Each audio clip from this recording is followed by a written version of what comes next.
Welcome. Benvenuti, bienvenidos, hoş geldiniz. Willkommen. Hello, my name is Paul Newcomb. I'm an editor at Ernst Sprachen in Stuttgart, and I would just like to explain the editions of Orwell that we have been working on and are now available.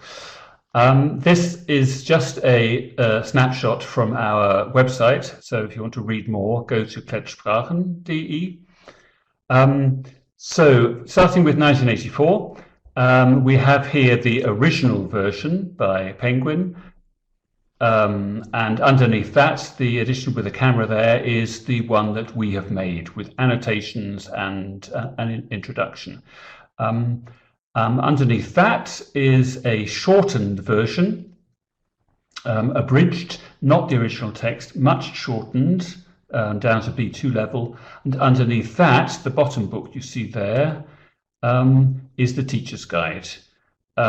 It's important to note that this teacher's guide will work with both of the above editions, i.e. the original Penguin edition and the Klett edition. The page numbers and the line numbers are identical, so that works, but it won't work with the shortened Penguin edition, the third one that you see there. If you want to make a choice between whether you use the original Penguin version and the Klett version, the price might have an influence on your decision.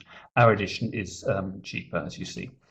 And just a reminder there, the abridged simplified version is also available, but not to go with the teacher's guide. Okay, so that's 1984. Moving on to Animal Farm. Similar setup. But with one major difference. The top book here that you see with the red markings on the bottom and the drawn picture, that is our original edition, not the Penguin edition, it's our annotated version. And that works with the teacher's guide, which hasn't got a cover yet, or has, it's about to be published. That works. Our edition works with the teacher's guide. The original Penguin edition, which is the bottom one on this graphic, does not work with the teacher's guide because it has different page numbers. So if you want to work with the teacher's guide, brand new teacher's guide incidentally, please use our edition. For Animal Farm, we also, published in June. For Animal Farm, we also have an abridged simplified version, also by Penguin. Again, that does not work with the teacher's guide, but might well work with lower classes. Thank you.